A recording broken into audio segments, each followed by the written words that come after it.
arkadaşlar, örgü kanalıma hoş geldiniz. Hem örgüsü kolay hem de çok şık bir tığ işi kazak yaptım. Bugün bunun anlatımını sizlerle paylaşmak istiyorum. Ben bugün kazak anlatımını 1 yaş bebek ölçüsüne göre yapıyorum arkadaşlar. Siz bu kazağı isterseniz yeni doğan bebek için de yapabilirsiniz. 5, 6, 7, 8 her yaş çocuklarınız için de yapabilirsiniz. Yetişkinler için de yapıp kullanabilirsiniz arkadaşlar. Yapacak olduğunuz büyüklüğe göre bu yakadan zincir başlama sayısını daha az veya daha çok yaparak bu kazağın ölçüsünü büyük veya küçük yapabilirsiniz. Kazak örgüsüne yakadan zincir yaparak başlıyoruz. Roba arttırmalarını yapacağınız bebeğin büyüklüğüne göre istediğiniz kadar sıra sayısı yaparak arttırıyoruz. Gövde örgüsünü yine bu şekilde yarım trabzanlar şeklinde yaptım. Roba sırasını trabzan olarak yaptım arkadaşlar.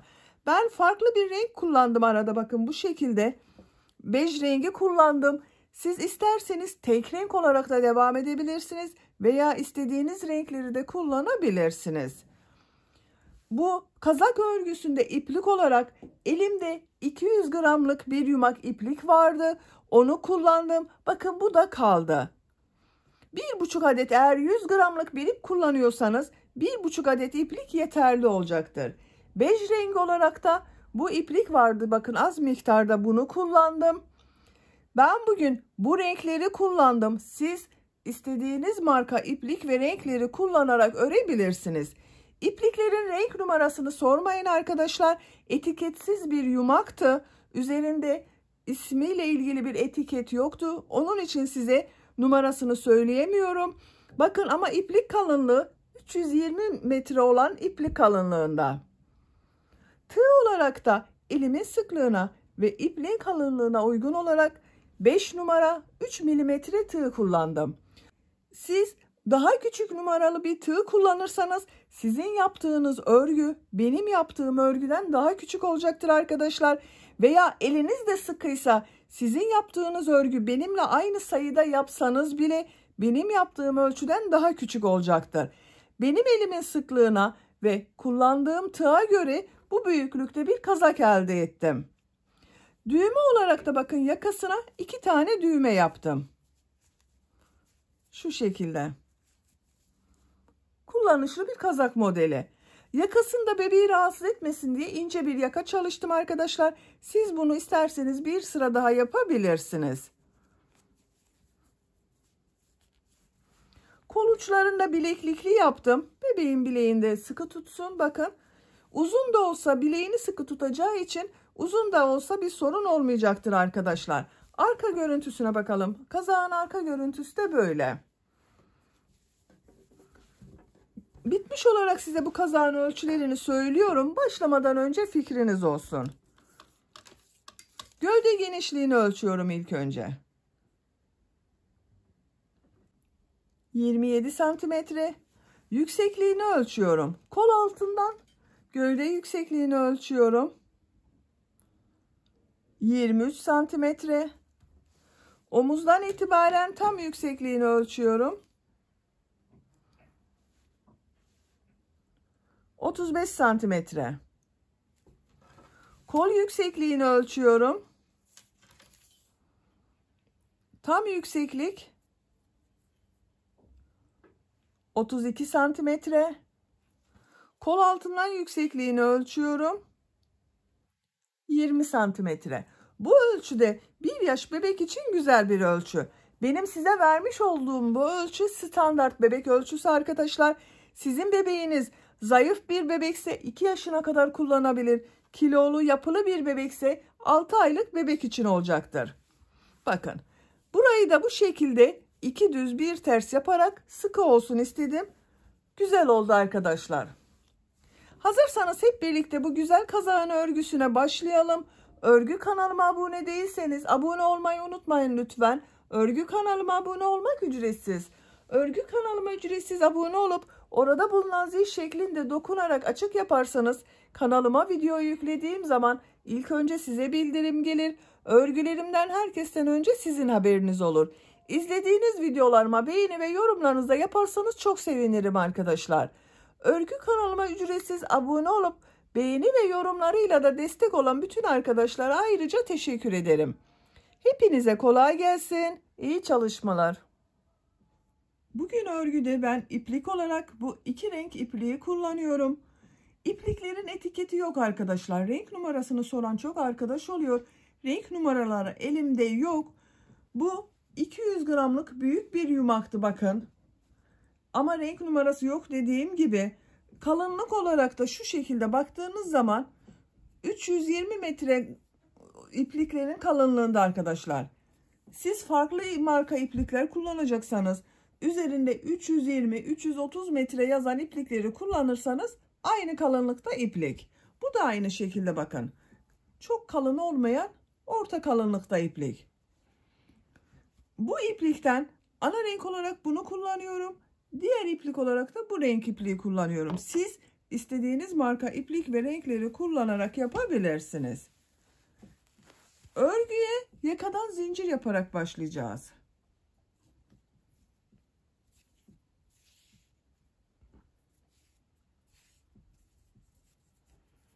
Tığ olarak da 3 mm tığ kullanıyorum. 5 numara 3 mm. İlk ilmeği ben bu şekilde yapıyorum. Size nasıl kolay geliyorsa ilk ilmeği öyle yapabilirsiniz. Zincirleri yapmaya başlıyorum.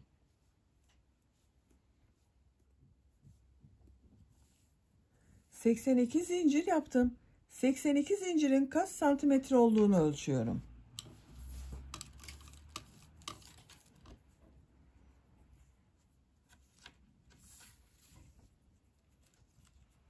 Örgüyü çektirmeden ölçüyorum. 33 santimetre zincir uzunluğu var arkadaşlar. Çok sıkı zincirler yapmadım bakın. Bu sırada bu zincirler üzerine trabzanlar yapacağız. Çok sıkı yapmazsanız bu zincirleri çok iyi olur. Bu trabzanları yaparken yaka ayrımlarında yapacağız. Ön bölümleri, kol bölümünü ve arka bölümü işaretleyeceğiz. 3 zincirde dönüş için yapıyorum. 1 2 3 85 zincir oldu bakın. Tığ üzerine iplik alıyorum. 3 ilmek atlıyorum. 1 2 3 4. ilmeğe trabzan yapıyorum. Bu 3 ilmek atladığımda bir trabzan bakın. 1 2 oldu. Ön bölüm için 10 trabzan yapıyorum. 1 2 3 4 5 6 7 8 9 10 trabzanı yaptım. 2 4 6 8 10. Bir zincir yapıyorum. Tığ üzerine iplik alıyorum. Arttırma yeri için bakın buraya 2 trabzan yapıyorum. Aynı ilmeğe yapmıyorum bakın. 1 yanında bulunan ilmeğe tekrar ikinci trabzanı yapıyorum. 2 trabzanı yaptım. Bir zincir yapıyorum. İpliği tığ üzerine alıyorum. Yanında bulunan ilmeğe kol bölümü için ilk trabzanı yapıyorum. Kol bölümü için 16 trabzan yapıyorum. 1 2 3 4 5 6 7 8 9 10 11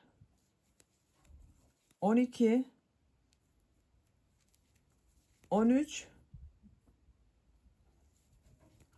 14 15 16. Kol bölümü için buraya 16 trabzan yaptım. Bakın bu bir zincirden sonra. Bir zincir yapıyorum. Tığ üzerine iplik alıyorum. Bu 2 ilmek üzerine trabzan yapıyorum. 1 2. Bir zincir yapıyorum. Arka bölüm için bakın yanında bulunan zincir üzerine trabzan yapıyorum. Arka bölüm için de 22 trabzan yapıyorum. 1 2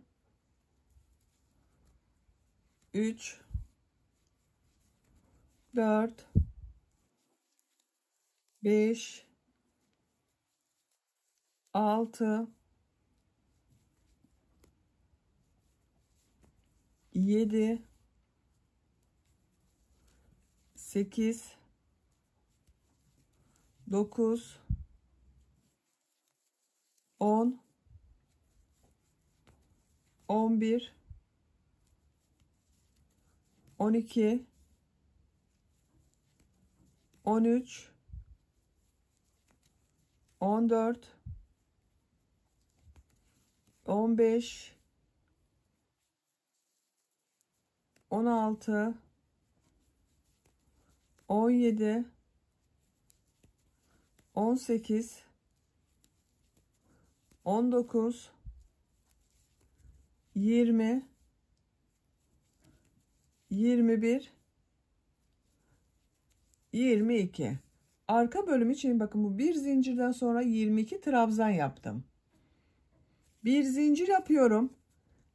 2 ilmeğe trabzan yapıyorum.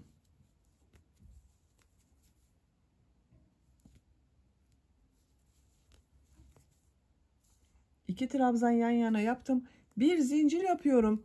Kol bölümü için 16 trabzan yapıyorum.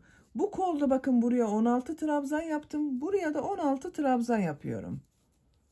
1 2 3 4 5 6 7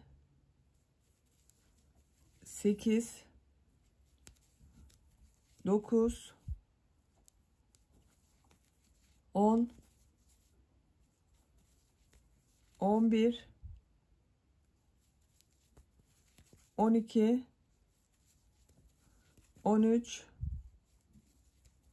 14 15 16. Kol bölümü için 16 trabzan yaptım. Bir zincir yapıyorum. Bakın 2 ilmeğe trabzan yapıyorum. 1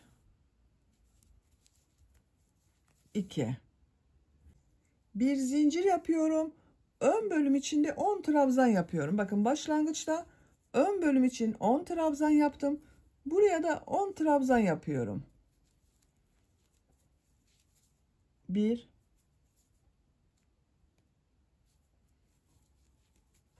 2 3 4 5 6 7 8 9 10. Bu ilk sırada yaka ayrımlarını yaptık. Ön bölümler için 10 trabzan yaptım. Arttırma yeri için bakın buralarda 4 yerde ikişer trabzan yaptım arkadaşlar.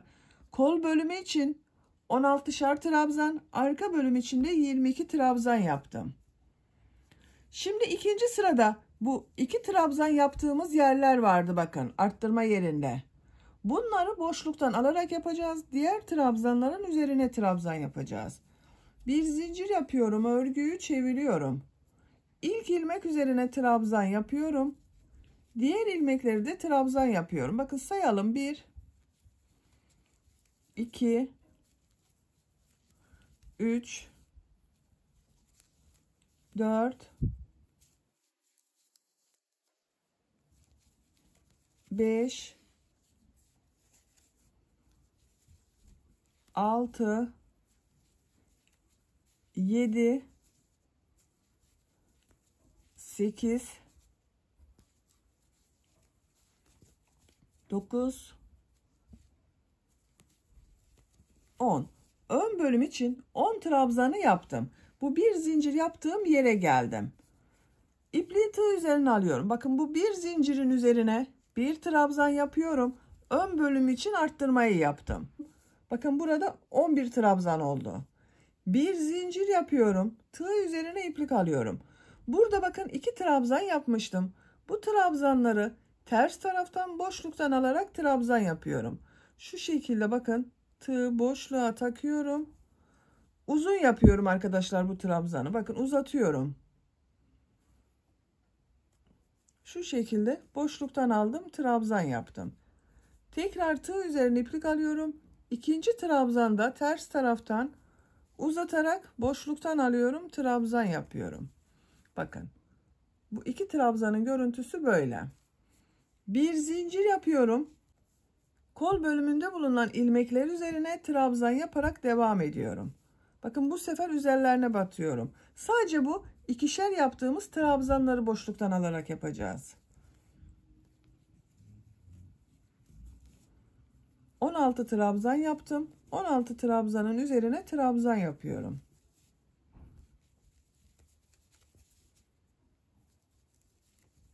Bakın bir zincir yaptığım yere geldim.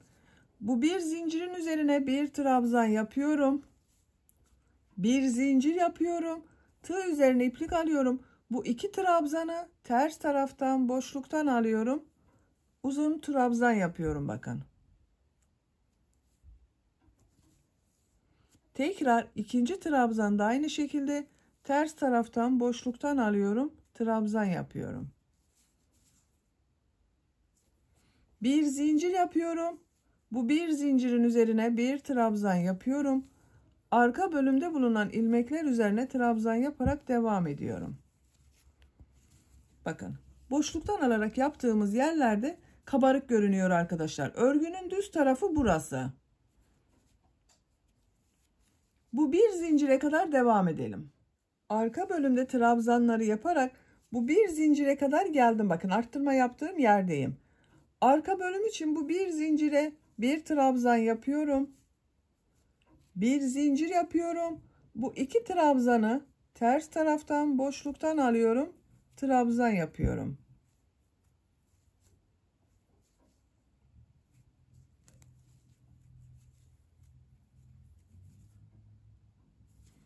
Bir zincir yapıyorum.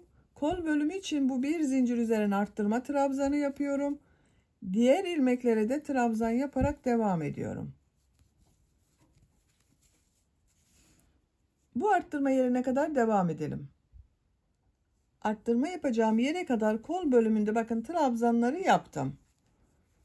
Bu bir zincir üzerine kol bölümü için arttırma trabzanı yapıyorum. Bir zincir yapıyorum.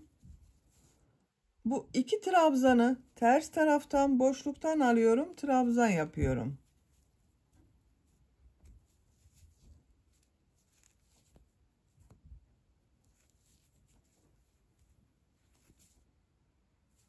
Bir zincir yapıyorum. Ön bölüm için bu bir zincirin üzerine bir trabzan yapıyorum. Diğer ilmekler üzerine trabzan yaparak devam ediyorum.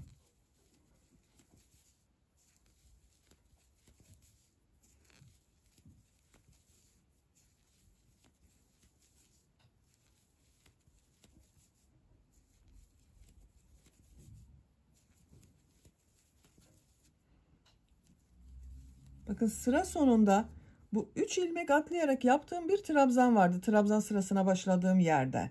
Bu 3 ilmeğin son zincirin üzerine tığ takıyorum. Buraya bir trabzan yapıyorum. Bakın düzgün oldu arkadaşlar. İkinci sırada roba yerleri daha belirgin oldu. Bakın bu iki trabzan yaptığım trabzanları boşluktan alarak trabzan yaptım. Diğer trabzanların üzerine trabzan yaptım. Görüntüsü böyle oldu. Üçüncü sıradayız. Bir zincir yapıyorum, örgüyü çeviriyorum. İlk ilmek üzerine trabzan yapıyorum.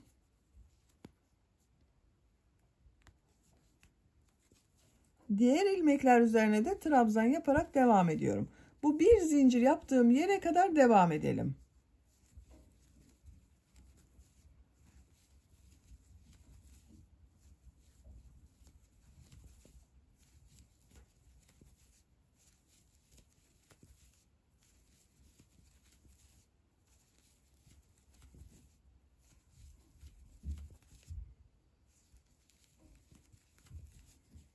Bakın bir zincir yaptığım yere kadar trabzanları yaptım. Kaç trabzan olduğunu sayalım arkadaşlar, bakın. 2, 4, 6, 8, 10, 11 trabzan oldu. Buraya da bir trabzan yapacağız, 12 olacak. Bakın 10 trabzan ile başladım. İkinci sırada burada bir arttırma yaptım. 11 trabzan oldu. Üçüncü sırada ön bölümde 12 trabzan olacak. Bakın 12. trabzanı bu bir zincirin üzerine yapıyorum. Bir zincir yapıyorum. Tığ üzerine iplik alıyorum.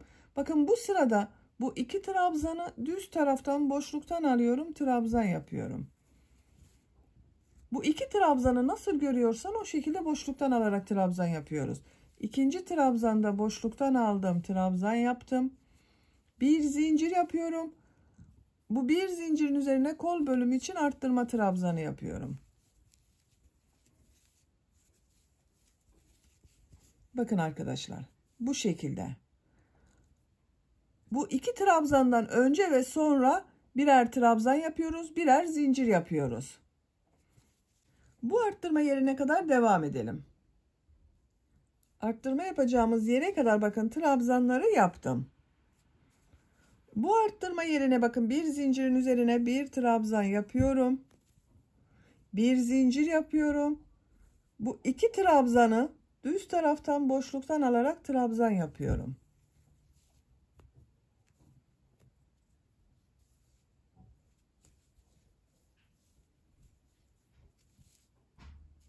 Bir zincir yapıyorum. Bir zincirin üzerine arttırma trabzanı yapıyorum. Diğer ilmeklere trabzan yaparak devam ediyorum. Bakın arkadaşlar. Buraya kadar devam edelim. Burada da yine bir zincirin üzerine bir trabzan yapalım. Bu iki trabzanı boşluktan alıp trabzan yapalım. Bir zincir yapalım. Buraya arttırma trabzanı yapalım. Buraya kadar devam edelim. Burada da aynı şekilde bakın. Bir zincirlerin üzerine bir trabzan yapıyoruz. Bir zincir yapıyoruz. İki trabzanı boşluktan alarak trabzan yapıyoruz. Sıra sonuna kadar tamamlayalım. Üçüncü sırayı sıra sonuna kadar tamamladım. Bakın bu arttırma yerlerinde de bu iki trabzanlardan önce birer zincir yaptım. Birer trabzan yaptım arkadaşlar. Bu şekilde. Dördüncü sıradayız. Dördüncü sırayı örgünün ters tarafındayız bakın. Örgü bir zincir yaptım. Örgüyü çeviriyorum. İlk ilmek üzerine trabzan yapıyorum. Diğer ilmekleri de trabzan yaparak devam ediyorum.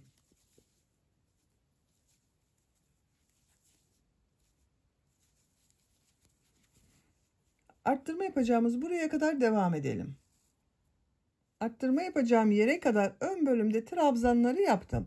Bu bir zincir yaptığım yere geldim. Buraya ön bölüm için bir trabzan yapıyorum. Bir zincir yapıyorum. Örgünün ters tarafındayım. Bakın bu iki trabzan diğer tarafta görünüyor. Örgünün ters tarafından boşluktan alıyorum. Trabzan yapıyorum. İkinci trabzanı da örgünün ters tarafından boşluktan alıyorum. Trabzan yapıyorum. İki trabzanı bakın diğer taraftan boşluktan alarak trabzan yaptım. Bir zincir yapıyorum. Bu bir zincirin üzerine kol bölümü için bir trabzan yapıyorum. Diğer ilmekleri de trabzan yaparak devam ediyorum. Bakın arkadaşlar, bu arttırma yerlerinde burada yaptığımız iki trabzanı boşluktan alarak trabzan yapıyoruz. Bir tarafta ters taraftan denk geliyor. Bakın bu sırada yaptığımız gibi. Düz tarafından yaparken düz taraftan denk geliyor. Bunları boşluktan alarak trabzan yapıyoruz. Bu iki trabzandan önce bakın ve sonra birer zincir var. Birer de trabzan yapıyoruz buraya.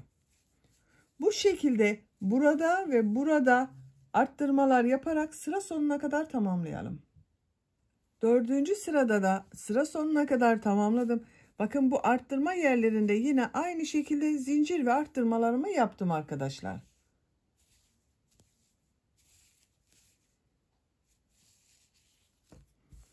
Şekline bakalım.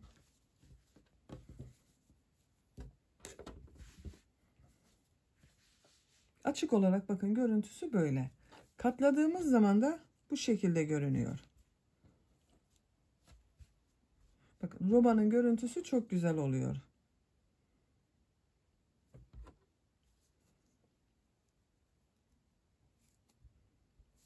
Beşinci sıradayız. Bir zincir yapıyorum, örgüyü çeviriyorum. Örgünün düz tarafındayım. İlk ilmek üzerine trabzan yapıyorum. Diğer ilmekler üzerinde trabzan yaparak devam ediyorum. Arttırma yerine kadar trabzanları yapıyorum. Arttırma yerini burada bir defa daha yapalım. Takılan arkadaşlar olursa onlar için iyi olur.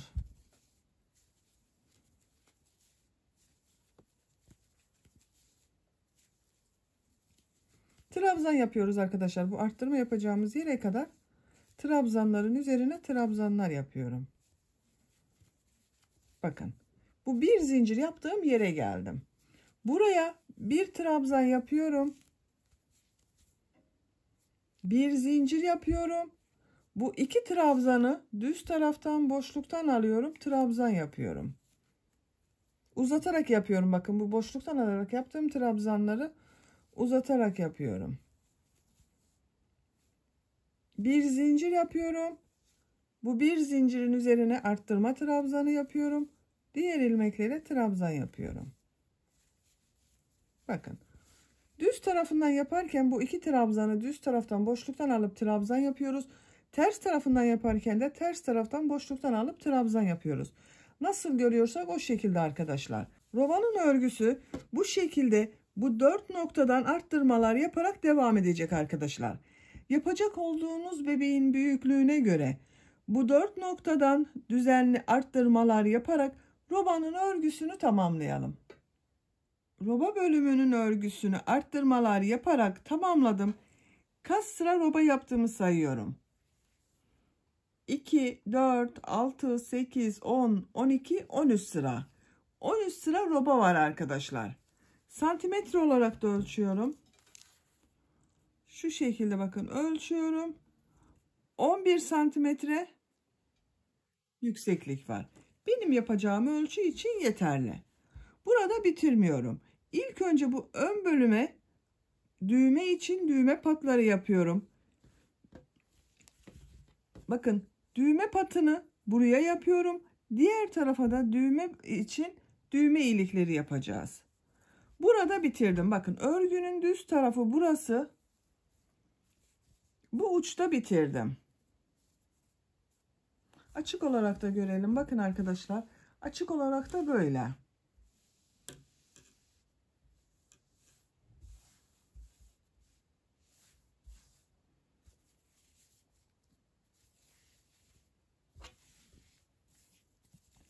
Sık iğne yapıyorum bir sıra. Bir zincir yapıyorum. İlk ilmek içerisine bakın bu trabzan sırasına sık iğne yapıyorum. Aynı yere bir sık iğne daha yapıyorum. Her sıraya 2 sık iğne yapıyorum. Benim denk geliyor. Sizin elinizin sıklığına göre arada birer tane sık iğne de yapabilirsiniz. Bakın her sıraya 2 sık iğne yapıyorum.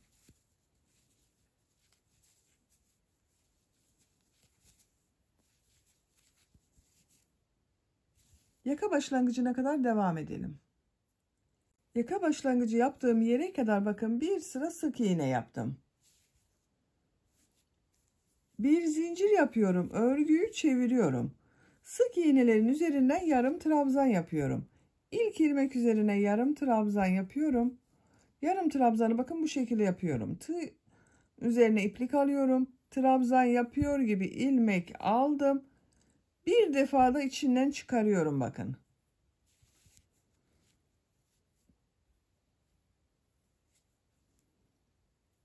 Bir defa da çekiyorum.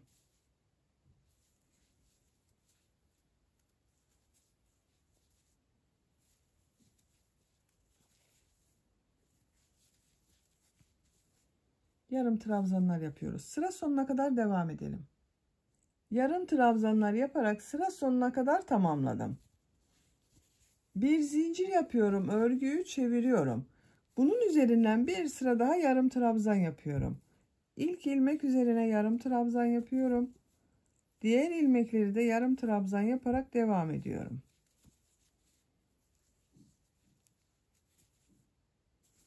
Sıra sonuna kadar devam edelim. Üçüncü sırada yarım trabzanlar yaparak sıra sonuna kadar tamamladım. ipliği kesiyorum.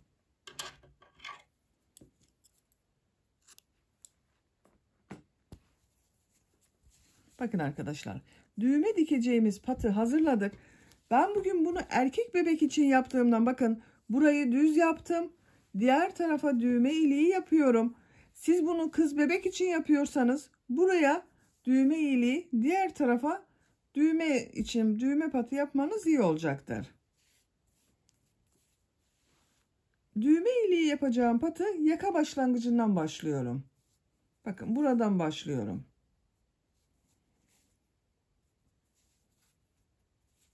Bir zincir yaptım, sağlamlaştırdım. Sık iğne sırası yapıyorum.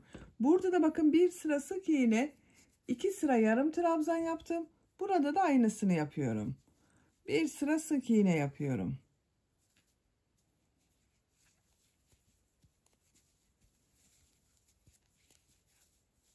Sıra sonuna kadar devam edelim. Diğer ön patta bakın sık iğne yaparak sıra sonuna kadar tamamladım. Bakın arkadaşlar. İkinci sıradayız. İkinci sırada yarım trabzanlar yapıyorum. Yarım trabzanları yaparken bu sırada düğme içinde düğme ilikleri yapıyorum. İşaret yapmak istiyorum bakın. İlk düğme iliğini bu yakanın başlangıcı olan buraya ben 2 düğmeli yapıyorum. Siz isterseniz daha sık yaparak 3 düğme de yapabilirsiniz. İkinci düğme iliğini buraya yapmak istiyorum. Bakın bu şekilde. 1-2 düğme için düğme iliklerinin yerini belirledim.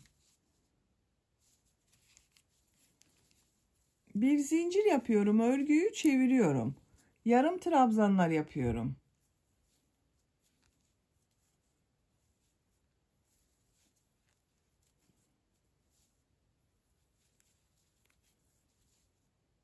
Bu ilk işaret yaptığım yere kadar yarım trabzanlar yapıyorum.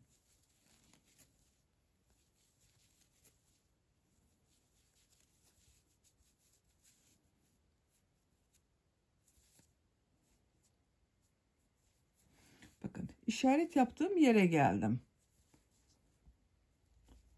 Bir tane daha yapıyorum. 2 zincir yapıyorum düğme iliği için. 2 ilmek atlıyorum. Bakın işaret yaptığım yerde 2 ilmek atlıyorum. 3. ilmek içine yarım trabzan yapıyorum. Düğme iliğini bakın yaptım. Diğer ilmekleri yarım trabzan yaparak devam ediyorum. Bu işareti yaptığım yere kadar yarım trabzanlar yapıyorum.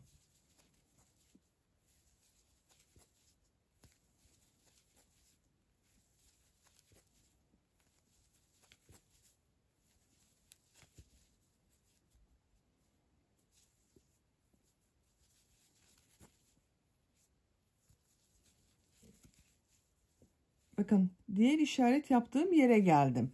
2 zincir yapıyorum düğme iliği için. Tığ üzerine iplik alıyorum. 2 ilmek atlıyorum. 3. ilmeğe yarım trabzan yapıyorum.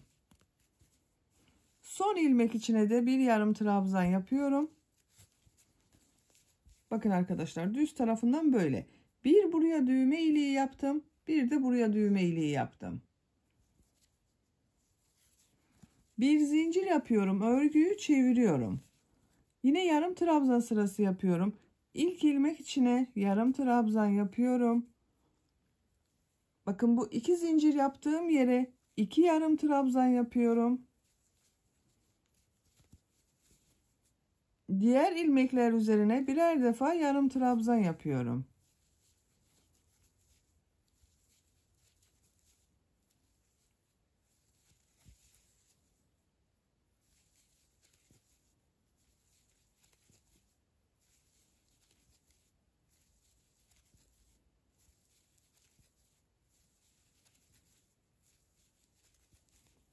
Bakın diğer düğme iliğinin olduğu yere geldim.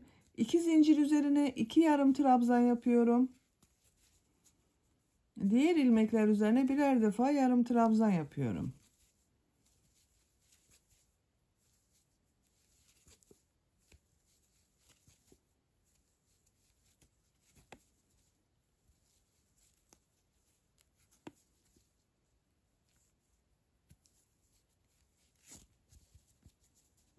Bakın arkadaşlar. Düğme iliğinin olduğu yeri yaptık.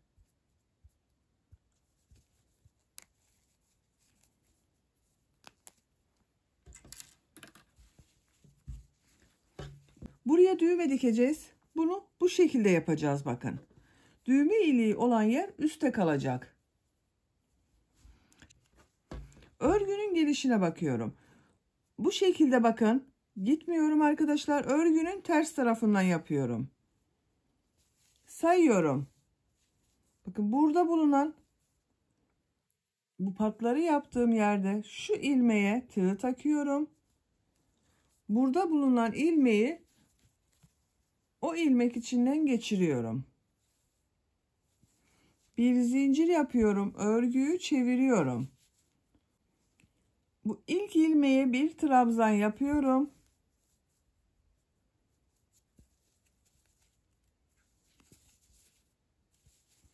Diğer ilmekleri de trabzan yaparak devam ediyorum.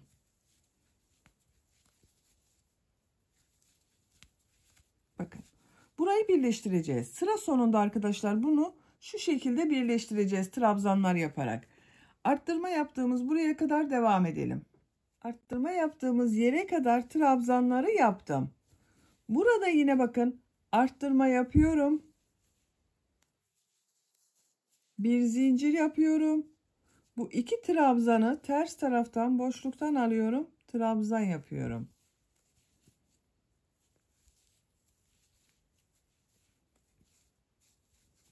Bir zincir yapıyorum. Arttırma trabzanı yapıyorum. Diğer ilmeklere trabzan yaparak devam ediyorum. Yine arttırmalara devam ediyoruz arkadaşlar. Bakın kazağın şekli böyle.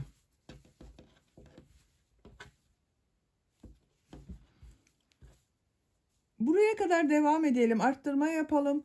Burada da arttırmayı yapalım. Sıra sonuna kadar devam edelim. Bu birleştirme yerini birlikte yaparız. Sıra sonuna kadar tamamladım. Bakın sıra sonunda bu patları yaptığım yere geldim. Bunu birleştiriyorum arkadaşlar. Bakın son ilmeğe de bir trabzan yaptım. Burada 3 sıra yaptım bakın. 2 sıra yarım trabzan, 1 sıra sık iğne yaptım. Bu ilk sıranın bu ilmeğe tığ takıyorum. Karşıdan da ilk ilmeğe tığ takıyorum.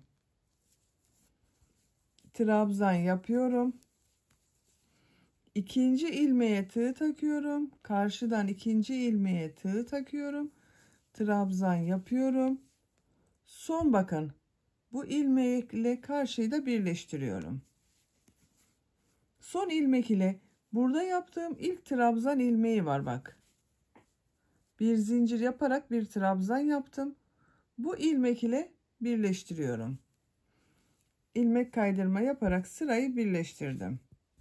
Bakın böylece patları da birleştirmiş olduk arkadaşlar. Buranın görüntüsü böyle bakın. Düğmesini de diktiğimiz zaman burası güzel olacak. İpliği burada kesiyorum. Artık örgüye gövdenin örgüsüyle devam edeceğiz. Kol altından başlayacağız.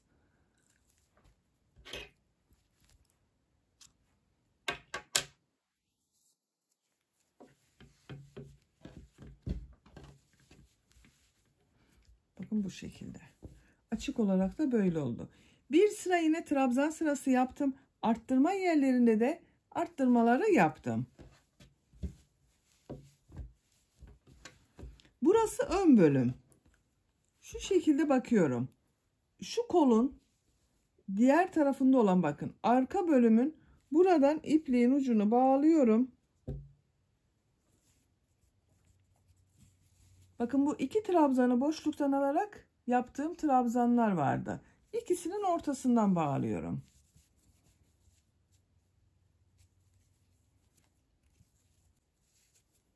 Buradan bir ilmek yapıyorum. Bir zincir yapıyorum.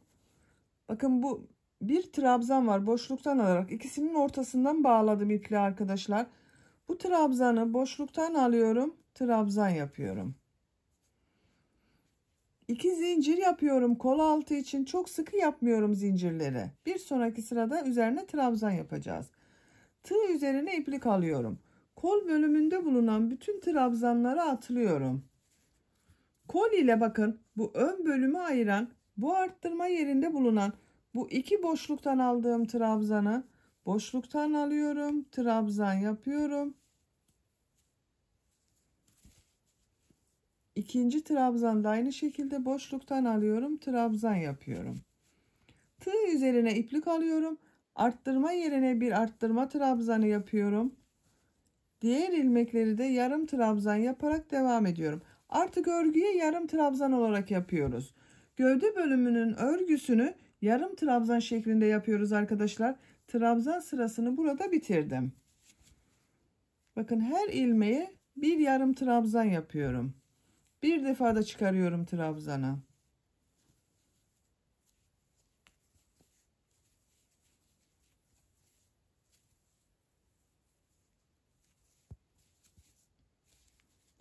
Bu şekilde devam edelim. Bakın bu ön patı birleştirdiğimiz yerde de her ilmek üzerine birer defa yarım trabzan yapacağız. Arttırma yerine kadar devam edelim. Ön bölümde bulunan ilmekler üzerine yarım trabzanlar yaparak arttırma yaptığım yere kadar tamamladım.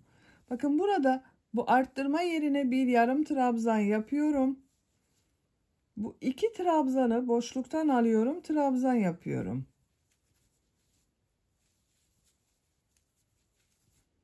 Kol altı için 2 zincir yapıyorum. Tığ üzerine iplik alıyorum. Kolda bulunan bütün ilmekleri atlıyorum. Bakın bu arttırma yerinde bulunan boşluktan alarak yaptığım trabzanı boşluktan alarak trabzan yapıyorum. İkinci trabzanda boşluktan alıyorum, trabzan yapıyorum. Tığ üzerine iplik alıyorum. Arttırma yerine yarım trabzan yapıyorum. Diğer ilmekleri de yarım trabzan yaparak devam ediyorum.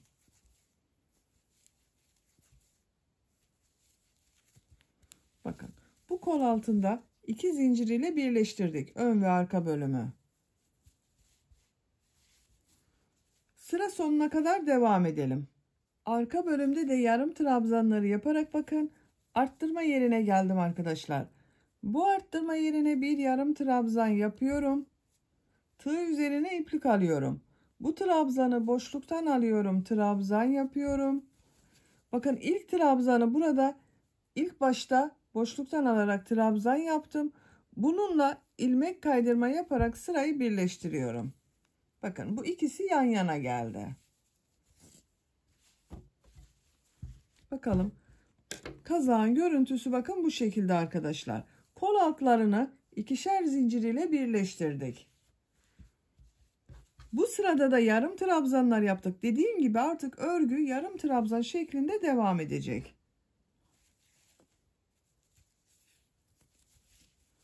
Bir zincir yapıyorum. Aynı ilmek içine bir yarım trabzan yapıyorum. Bu kol altında 2 zincir yaptım. Bu zincirlerin her zincir üstüne 2 yarım trabzan yapıyorum. Arttırma yapıyorum. Bakın 1 2. İkinci zincir üzerine de 2 yarım trabzan yapıyorum. 1 2. Diğer ilmekler üzerine birer defa yarım trabzan yapıyorum.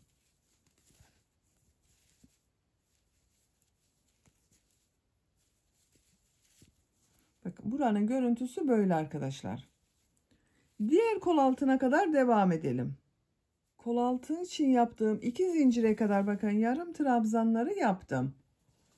Bu 2 zincir üzerine her zincir üzerine 2 yarım trabzan yapıyorum.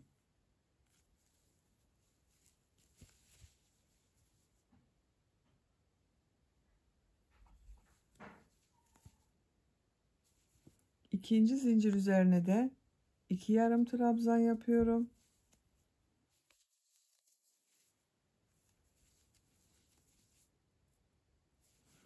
Diğer ilmekler üzerine birer defa yarım trabzan yapıyorum.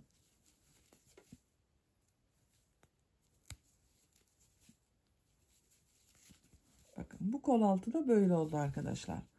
Şöyle katladığımız zaman görüntüsü böyle. Sıra sonuna kadar devam edelim. Yarım trabzanlar yaparak sıra sonuna kadar tamamladım. Son ilmeği burada yaptığım bakın ilk ilmek vardı. Bir zincir yaparak yarım trabzan yaptım. Bu ilmek ile ilmek kaydırma yaparak sırayı birleştiriyorum. Tekrar bir kazağın şekline bakalım. Bakın arkadaşlar. Gövde bölümünün örgüsü artık bu son sırada yaptığımız sayı ile devam edecek. Kol altlarında 2 zincir üzerine ikişer tane yarım trabzan yaptım. Diğer kol altında da aynısını yaptım. Arttırmaları yaptık. Artık kazağın örgüsü bu sayı ile devam edecek. Bakın şu anda birleştirme yaptım. Buradayım. Birleştirme yapacağımız yerin ortaya gelmesini istiyorum. Bu bir zincir yaptığım, bakın 2 yarım trabzan yaptım. Buraya kadar ilmek kaydırması yapıyorum. Birleştirmeyi yaptığımız yer tam yan tarafta kalsın diye bakın oraya kadar ilmek kaydırması yapıyorum. 3 ilmek kaydırması yaptım arkadaşlar. Bakın tam ortaya geldim. Buradan itibaren artık bu ortadan devam edeceğiz birleştirmeye. Ben burada renk değiştirmek istiyorum. Bakın bu renk ile çizgiler yapmak istiyorum arkadaşlar. Siz tek renk yapıyorsanız burada bir zincir yapıp yarım trabzan şeklinde devam edebilirsiniz. Ben bu renk ile arada çizgiler yapmak istiyorum.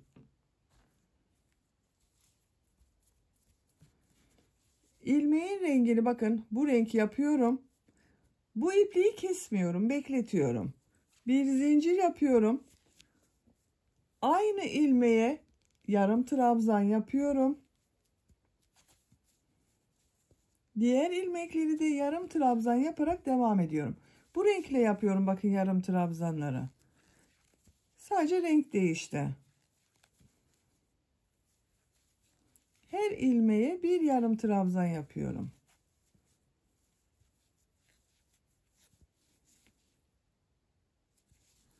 Yarım trabzanlar yaparak sıra sonuna kadar devam edelim. Sıra sonuna kadar bu renk ile bakın yarım trabzanlar yaparak tamamladım. Son ilmek ile burada yaptığım bu ilk ilmeği ilmek kaydırma yaparak sırayı birleştiriyorum. Bakın görüntüsü böyle oldu.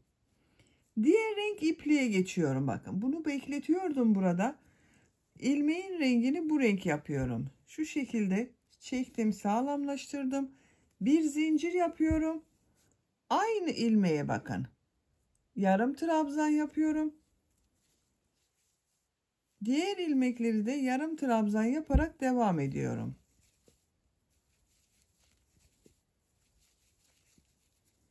Bakın birleştirme yaptığımız yer böyle. Bu ipliği bekletiyorum. Bir sonraki sırada bu iplik ile devam ediyorum. Sıra sonuna kadar devam edelim. Sıra sonuna kadar tamamladım. Son ilmek ile bu ilmeği ilmek kaydırma yaparak sırayı birleştiriyorum. Şu ipliği de üste arıyorum bakın arkadaşlar. O ipliğe geçiş yapacağız. Şu şekilde birleştirdim. İpliğin rengini bakın bu renk yapıyorum. Bir zincir yapıyorum. İlk aynı ilmek içine bir yarım trabzan yapıyorum. Diğer yarım trabzanların üzerine de yarım trabzan yapıyorum.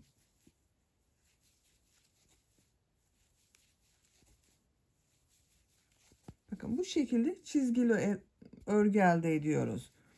Bu birleştirme yaptığımız yerde arttırma veya eksiltme yapmamaya dikkat edelim. Bakın arkadaşlar bu şekilde düzgün oluyor. Birleştirme yaptığımız yerde fazla belli olmuyor. Sıra sonuna kadar devam edelim. Sıra sonunda bu ilmek ile ilmek kaydırma yapıp birleştirelim. Bir zincir yapalım. Aynı ilmeğe bir yarım trabzan yapıyoruz. Bakın. Bu iki renkle gövde bölümünün örgüsü devam edecek arkadaşlar. Birkaç sırada sayıp yaparsanız daha düzgün olur. Arttırma veya eksiltme yapmadığınızı kontrol edebilirsiniz arkadaşlar. Bazı arkadaşlar burada fazladan arttırma yapıyorsunuz. Burasının görüntüsü eğik oluyor. Yorumlardan öyle sorular da geliyor bana, neden oldu acaba diye. Bu birleştirme yaptığınız yerde bir hata yapıyorsunuzdur arkadaşlar. Bakın benim gayet düzgün görünüyor. Eksiltme veya arttırma yapmadım. Gövde bölümünün örgüsünün yarısını Bu yaptığım gibi çizgili, diğer yarısında düz yapmak istiyorum. Onun için yapacak olduğunuz bebeğin büyüklüğüne göre bir bu renk, bir bu renk yarım trabzanlar yaparak örgüye devam edelim. Gövde örgüsünü iki renkli olarak bakın ben bu kadar yaptım arkadaşlar. Bu renk ile kaç sıra yaptığımı sayıyorum. 1, 2, 3, 4, 5, 6, 7. Aralarda yine bakın ana rengi kullandım. Bu sıradan itibaren artık sadece ana rengi kullanarak örgüye devam ediyorum.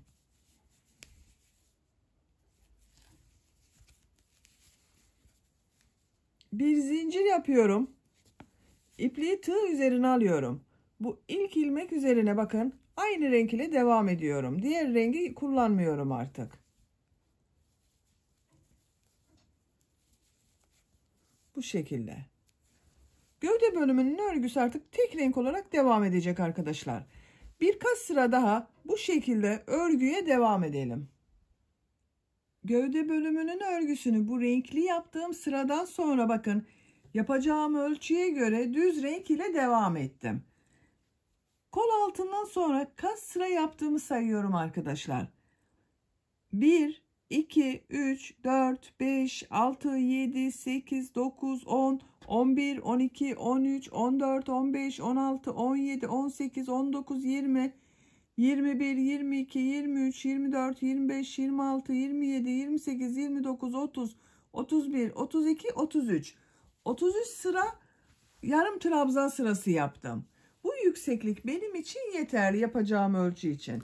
Santimetre olarak da ölçüyorum. Ölçtüğüm zaman şöyle 19 santimetre yükseklik var. Burada bitirmiyorum. Bu uç bölüme bu renk ile lastik örgüsü yapıyorum arkadaşlar.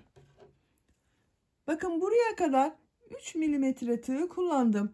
Lastik örgüsünü biraz daha toplu dursun diye 2,5 milimetrelik tığ kullanıyorum. Tığ numarasını küçülttüm. Siz de yaptığınız elinizde kullandığınız tığın numarasını küçülterek de yapabilirsiniz veya aynı tığ ile de devam edebilirsiniz. Ben bir yarım numara küçük tığa geçtim bakın.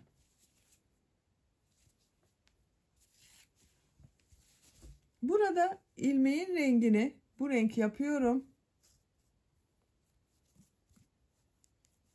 Bir zincir yapıyorum. Aynı ilmek içine trabzan yapıyorum.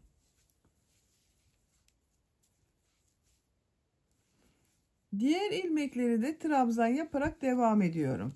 Bakın ipliğin ucunda arada kaybedeceğiz arkadaşlar. Her ilmek üzerine bir yarım trabzan yapıyorum. Artık ikili trabzan yapıyorum bakın. Normal trabzan yapıyorum.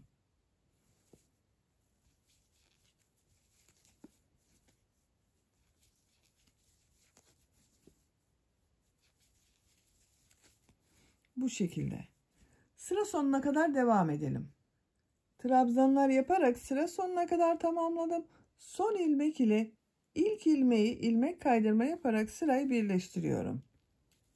Bakın burayı birleştirdim. Bir sıra trabzan sırası yaptım. Şimdiki sırada bu yaptığım trabzanları 2 düz 1 ters boşluklardan alarak trabzan yapıyorum. 2 zincir yapıyorum. Bakın bu iki trabzanı düz taraftan boşluktan alıyorum. Trabzan yapıyorum. 1 2 bu trabzanı ters taraftan boşluktan alıyorum. Trabzan yapıyorum. Bu iki trabzanı düz taraftan boşluktan alıyorum. Trabzan yapıyorum.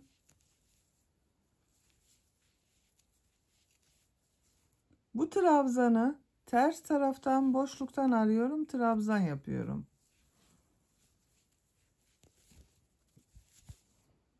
İki trabzanı düz taraftan boşluktan alıyorum. Trabzan yapıyorum. Ters taraftan boşluktan alıyorum. Trabzan yapıyorum. 2 düz 1 ters boşluklardan alarak trabzan yapıyoruz.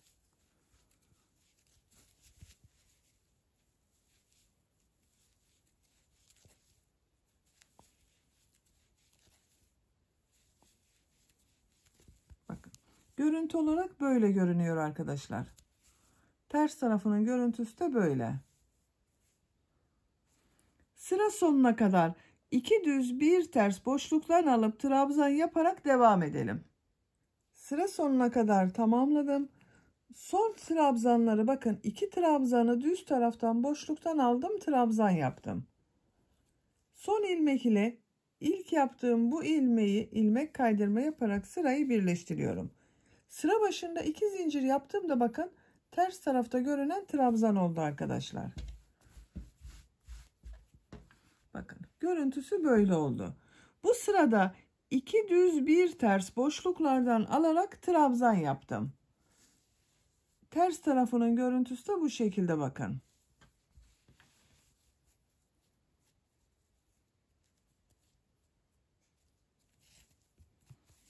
İki zincir yapıyorum.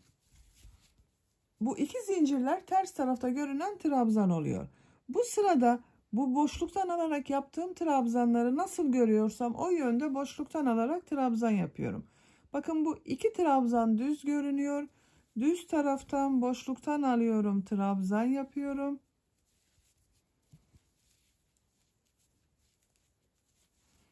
Bu ters tarafta görünüyor. Ters taraftan boşluktan alıyorum, trabzan yapıyorum. Düz görünüyorlar bak bu iki trabzan. Düz taraftan boşluktan aldım, trabzan yaptım. Ters taraftan boşluktan alıyorum, trabzan yapıyorum. Nasıl görüyorsam o yönde boşluktan alarak trabzan yapıyorum.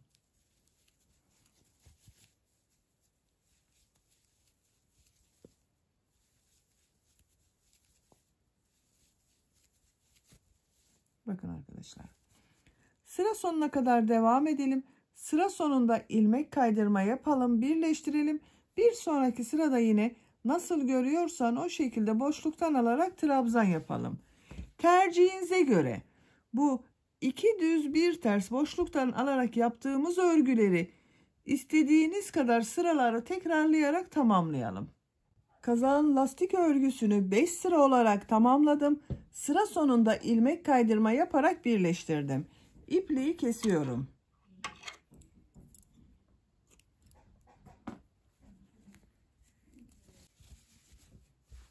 Bakın arkadaşlar çok güzel oldu. 2 düz bir ters boşluktan alıp trabzan yaptım. Görüntüsü bu şekilde bakın. Ters tarafının görüntüsü de böyle. Esnek oldu bakın. Gövde bölümünü tamamlamış oldum. Kol örgüsüne geldi sıra arkadaşlar. Bakın ben kol örgüsünün birisini tamamladım.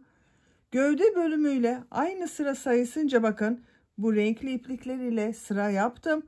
Kol ucunda da burada yaptığım gibi 2 düz bir ters boşluklardan alarak trabzan yaptım. Burayı da 2,5 milimetre tığ ile yaptım arkadaşlar. Burayı yaptığım gibi. Ama kolun örgüsünü 3 milimetrelik tığ ile kullandım bakın. Şimdi diğer kolun örgüsünü sizinle birlikte yapalım. Kol altından başlıyorum. Kol altında bulunan bu ilmekten ipliği bir defa bağlıyorum.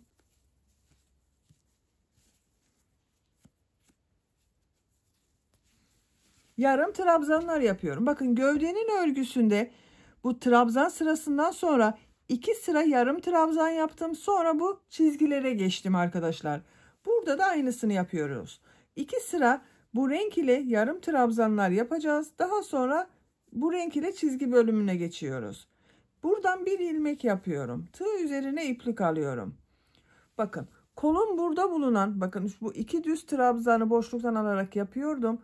Yanında bulunan bu bir zincirin üzerine yarım trabzan yapıyorum.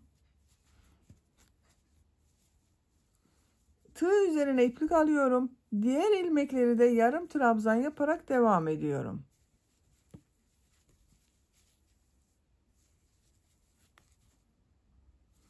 Sıra sonuna kadar devam edelim. Kol çevresinde yarım trabzanlar yaparak bakın sıra sonuna kadar tamamladım. Sıra sonunda bakın bu bir zincirin üzerine bir yarım trabzan yapıyorum. Siz kol geniş olsun derseniz arkadaşlar bakın bu bir zincirin üzerine buraya ve sıra başında yaptığımız bu bir yarım trabzanı 2 yarım trabzan olarak yapabilirsiniz. Ben bir yarım trabzan yapıyorum. Bu son ilmek ile burada başladığım bakın ilmek kaydırması yaparak bitiriyorum. Sırayı birleştirdim bakın arkadaşlar. Kolun görüntüsü böyle. Bir zincir yapıyorum. Tığın üzerine iplik alıyorum. Bu ilk bakın birleştirme yaptığım bu ilmeğe yarım trabzan yapıyorum. Diğer ilmekleri de yarım trabzan yaparak devam ediyorum. Her ilmek üzerine bir yarım trabzan yapıyorum. Sıra sonuna kadar devam edelim. Sıra sonuna kadar tamamladım. Son ilmeğe de bakın yarım trabzan yaptım. Bu ilmek ile sıra başında yaptığım bu ilmeği ilmek kaydırma yaparak birleştiriyorum. Bakın 2 sıra yaptım. Bu sırada renk değiştiriyorum arkadaşlar. Bakın gövde bölümünde de 2 sıradan sonra bu renk ile başladım. Burada da aynısını yapıyorum. Sizin istediğiniz gibi yapabilirsiniz. İsterseniz bu renk ile kolun örgüsüne devam edebilirsiniz. Ben bu renk ile çizgiler yapıyorum yine. Buradan ipliğin rengini bakın bu renk yapıyorum. Bu ipliği kesmiyorum. Bir sonraki sırada bununla devam ediyorum. Bir zincir yapıyorum. Bu ilk ilmek üzerine yarım trabzan yapıyorum. Bu bir sırada kaç yarım trabzan yaptığımı soran arkadaşlar oluyor. Arkadaşlar benim bu bir sıra üzerinde 45 yarım trabzan oldu. Diğer ilmekleri de yarım trabzan yaparak devam ediyorum.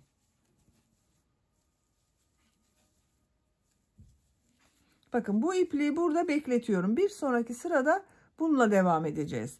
Sıra sonuna kadar devam edelim. Sıra sonuna kadar tamamladım. Son ilmek ile ilk ilmeği bakın bu bir zinciri değil arkadaşlar. Burada bulunan bu ilk ilmeği ilmek kaydırma yaparak birleştiriyorum. Bu renk ipliği de tığın üzerine alıyorum. Şu şekilde aldım. İlmekten çektim. Bakın sırayı birleştirdim. Bu bir sıra üzerinde yine 45 yarım trabzan var. İlmeğin rengini bu renk yapıyorum. Bakın renk değiştiriyorum. Şu şekilde içinden çektim. Bakın artık ilmeğin rengi bu renk. Bir zincir yapıyorum. Aynı ilmek içine yarım trabzan yapıyorum. Diğer ilmekleri de yarım trabzan yaparak devam ediyorum. Her ilmeğe bir yarım trabzan yapıyorum. Sıra sonunda ilmek kaydırmayı birleştirirken dikkatli olalım arkadaşlar. Örgüyü kaydırmayalım. Sıra sonuna kadar devam edelim. Bu şekilde diğer renge başlayalım. Bu gövde bölümünde yaptığımızın aynısını yapıyoruz arkadaşlar. Ben bu gövde bölümünü bakın 1, 2, 3, 4, 5, 6, 7 sıra bu renk ile yaptım. Kolda da aynısını yaptım. 1, 2, 3, 4, 5, 6, 7. Bu gövde bölümüyle aynı oluyor. Yüksekliği de tercihinize göre bakın bu düz yaptığımız renk ile istediğiniz kadar yapabilirsiniz. Ben gövde örgüsünün sırasından eksik yaptım. Diğer kolun örgüsünde bu kolu başladığımız gibi başlayalım. İlmek sayılarının aynı olmasına dikkat edelim arkadaşlar. Her iki kolun örgüsünü tamamlayalım. Kol ucunda bu bileklik bölümünü sizinle birlikte yaparız. Kol bölümünün örgüsünü ben tamamladım. Bakın bu şekilde oldu arkadaşlar. Buraları yine çizgili yaptım. Diğer kolu da aynı yaptım. Çizgili bölümden sonra düz renk ile devam ettim. Gövde bölümünde olduğu gibi bakın buranın aynısını yaptım. Kaç sıra düz yaptığımı sayıyorum. 1, 2, 3, 4, 5, 6, 7, 8, 9, 10, 11, 12, 13, 14, 15, 16. 16 sıra düz yaptım. Çizgi sayıları aynı bakın. 1, 2, 3, 4, 5, 6, 7. 1, 2, 3, 4, 5, 6, 7. Burası aynı oldu. Şimdi kol ucunu yapacağız. Bakın bu kol ucunda yaptığımız gibi bileklik bölümü yapıyorum. Kolun örgüsünü 3 milimetre tığ ile yaptım. Bunu bırakıyorum. 2,5 milimetre tığ başlıyorum arkadaşlar.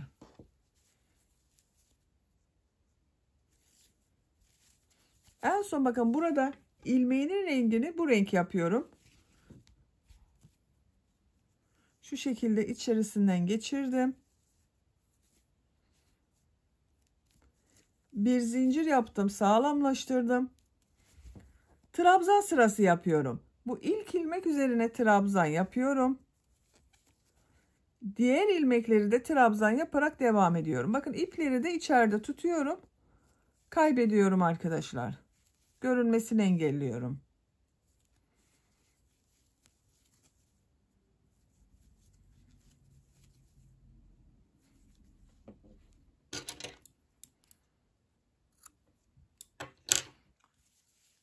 Sıra sonuna kadar trabzanlar yaparak devam edelim. Sıra sonuna kadar tamamladım. Son ilmek ile ilk ilmeği ilmek kaydırma yaparak birleştiriyorum. Birleştirdiğim yerin görüntüsü bakın bu şekilde arkadaşlar. Görüntüsüne bakıyorum. Bakın küçük numaralı tığ ile yaptığım için kol bölümü toplayacak arkadaşlar. Bakın diğer kol bölümü de dar oldu. Siz küçük numaralı tığ yerine yine örgüyü yaptığınız tığ ile devam edebilirsiniz. 2 zincir yapıyorum. Burada yaptığımız gibi bakın 2 düz 1 ters boşluklardan alarak trabzan yapacağız. İlk trabzanı düz taraftan boşluktan alıyorum, trabzan yapıyorum. İkinci trabzanı düz taraftan boşluktan alıyorum, trabzan yapıyorum. Bu trabzanı ters taraftan boşluktan alıyorum, trabzan yapıyorum. 2 trabzanı düz taraftan boşluktan alıyorum, trabzan yapıyorum. Siz aynı tığ ile devam ediyorsanız, kol bölümünün de biraz bileklik bölümünün dar olmasını istiyorsanız, bakın bu ters taraftan yaptığımız trabzanları şu şekilde 2 trabzanı birlikte alarak arada kesmeler yapabilirsiniz arkadaşlar. Bakın 2 trabzanı düz boşluktan alıp trabzan yapıyorum. Bir trabzanı ters taraftan boşluktan alıyorum, trabzan yapıyorum. Bu 2 trabzanı ters taraftan boşluktan alıp yaparsanız bileklik bölümü daha dar olacaktır. Ama daha küçük numaralı tığ kullanıyorsanız bunda gerek yok arkadaşlar. Sıra sonuna kadar devam edelim. 2 düz 1 ters boşluktan alıp trabzan yaparak buraya kadar tamamladım. Sıra sonunda 1, 2, 3, 4 trabzan kaldı. Burada bir trabzan fazla geliyor arkadaşlar. Onun için örgünün ters tarafından bu 2 trabzanı birlikte alıyorum. Trabzan yapıyorum. Son 2 trabzanı düz taraftan boşluktan alıyorum, trabzan yapıyorum. Örgünün düzgün görünmesi için buradan bir kesme yaptım. Son ilmek ile ilk ilmeği ilmek kaydırma yaparak birleştiriyorum. Bakın bu sırada 2 düz 1 ters boşluktan alıp trabzan yaptık. İlk sırada kaç trabzan yaptığımı söylemeyi unuttum. Kol ile aynı arkadaşlar. 45 trabzan var. Bakın 1, 2, 3, 4, 5, 6, 7, 8, 9, 10, 11, 12, 13, 14, 15 tane 2 tane düz taraftan aldığım trabzan grubu oldu arkadaşlar. Modelin denk gelmesi için de bakın burada bir kesme yaptım. 2 zincir yapıyorum. Bu sırada trabzanları nasıl görüyorsam o yönde boşluktan alıp trabzan yapıyorum. İlk 2 trabzanı düz taraftan boşluktan alıp trabzan yapıyorum. Bu bir trabzanı ters taraftan boşluktan alıyorum, trabzan yapıyorum. 2 trabzanı düz taraftan boşluktan alıp trabzan yapıyorum.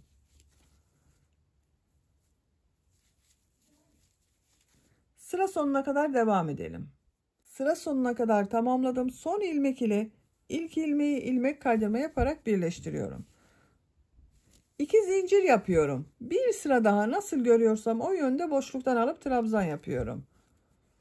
2 trabzanı düz taraftan boşluktan alıp trabzan yapıyorum. Bir trabzanı ters taraftan boşluktan alıp trabzan yapıyorum.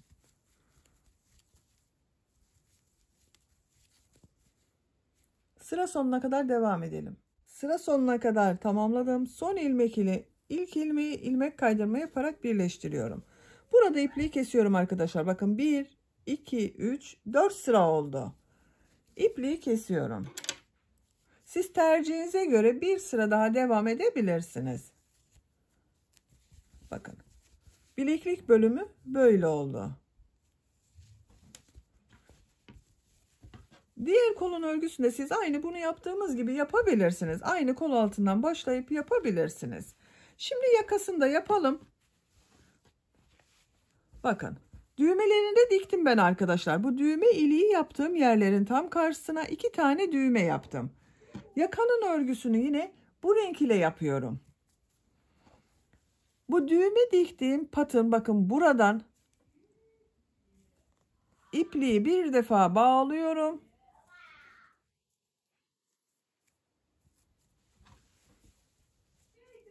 Buradan bir ilmek yapıyorum. Bir zincir yapıyorum. Aynı ilmekten bir trabzan yapıyorum. Bakın diğer ilmeklere de birer defa trabzan yapıyorum. Her ilmeğe bir trabzan yapıyorum.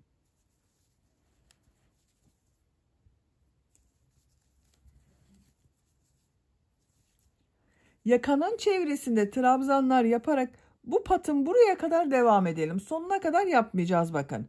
Düğme iliği yaptığımız buraya kadar trabzanlar yaparak devam edelim. Yaka çevresinde trabzanlar yaparak sıra sonuna kadar tamamladım. Bakın uç noktaya kadar gitmedim. Bu düğme iliği yaptığım patın burada bitirdim arkadaşlar.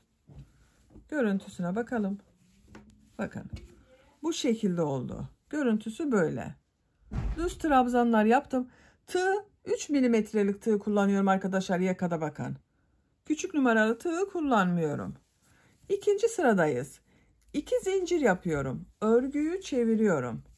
Bu sırada burada yaptığım gibi 2 düz bir ters boşluklardan alıp trabzan yapacağız. Bu bakın ilk trabzanı değil, ikinci trabzanı ters taraftan örgünün düz tarafı burası bakın. Düz tarafı oluyor. Benim için ters taraf. Boşluktan alıyorum. Trabzan yapıyorum. İkinci trabzanı boşluktan alıyorum. Trabzan yapıyorum. Bakın örgünün düz tarafından düz görünüyor arkadaşlar. Bu bir trabzanı düz taraftan boşluktan alıp trabzan yapıyorum. 2 trabzanı ters taraftan boşluktan alıyorum. Trabzan yapıyorum. Bu bir trabzanı düz taraftan boşluktan alıyorum. Trabzan yapıyorum. Bu 2 trabzanı ters taraftan boşluktan alıyorum. Trabzan yapıyorum.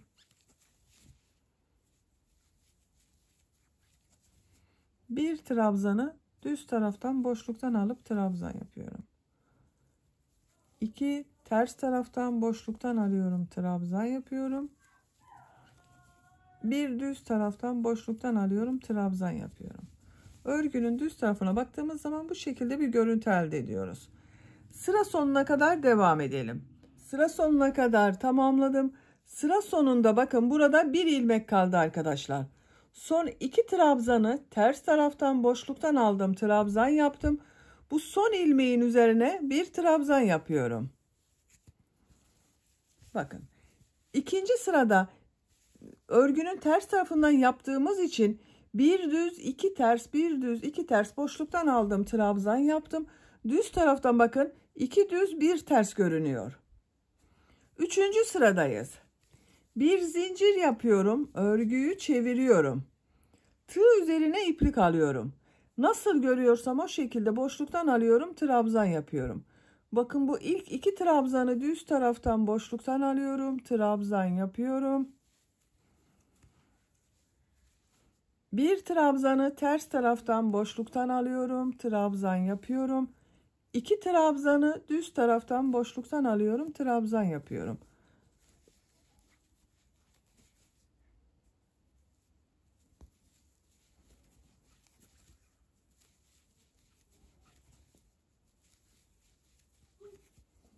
Bakın. Burası biraz eğimli oldu arkadaşlar. Bir zincir yapıp geriye döndüğümüz için bakın burası biraz eğimli oldu. Sıra sonuna kadar devam edelim. Sıra sonuna kadar tamamladım. Sıra sonunda 2 düz boşluktan alarak trabzan yaptım bakın. Bir zincir yapıyorum. Burada bir trabzan var. Bunu boşluğa tığ takıyorum. İlmek kaydırma yaparak burayı birleştiriyorum. İpliği kesiyorum.